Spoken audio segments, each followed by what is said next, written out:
স্বপ্নের আলপনায় তোমাদের সবাইকে জানাই স্বাগত। আজকের গল্প এক শিয়াল আর ভাল্লুকের কথা। এক সময় এক বনে এক ভাল্লুক আর এক শিয়াল পাশাপাশি বাস করত। দুজনের এমনই বন্ধুত্ব ছিল যে বনের অনেকেই তাদেরকে দেখে হিংসা করত। দুই বন্ধু একসঙ্গে ঘুরতে ঘুরতে একদিন এক নদীর তীরে এক শ্মশানে এসে হাজির হলো। আগের দিন কাছেরই কোনো গ্রামের লোকেরা তাদের এক আত্মীয়ের মৃতদেহ সৎকার করতে এসেছিল। এমন সময় প্রচণ্ড ঝড় বৃষ্টি আসায় মৃতদেহটি আধপোড়া অবস্থায় ফেলে রেখেই তারা পালিয়ে গেছিল।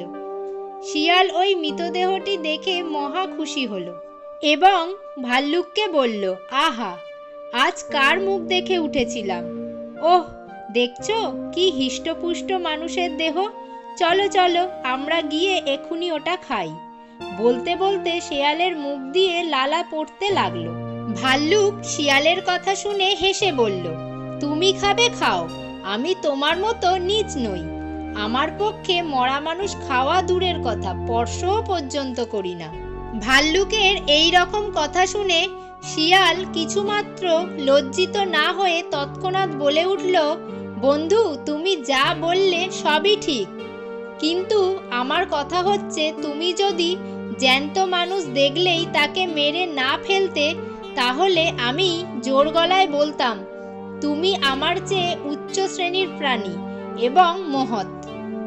উপদেশ: মৃত্যুর পর সম্মান দেখানোর চেয়ে জীবিতকালে সম্মান দেখানো অনেক বেশি প্রশংসনীয়। আজকের এই গল্পটা তোমাদের কেমন লাগলো সেটা কমেন্টে অবশ্যই আমাকে লিখে জানাবে, আর ভালো লাগলে লাইক ও শেয়ার করবে। আর যারা নতুন বন্ধু আজকেই আমার এই গল্পটা প্রথমবার দেখছো বা শুনছো, এখনো পর্যন্ত সাবস্ক্রাইব করোনি, তাদেরকে বলছি তোমরা তাড়াতাড়ি সাবস্ক্রাইব করো, যাতে পরবর্তীতে দেওয়া গল্পের ভিডিওগুলো তোমরা কোনোভাবেই মিস না করে যাও।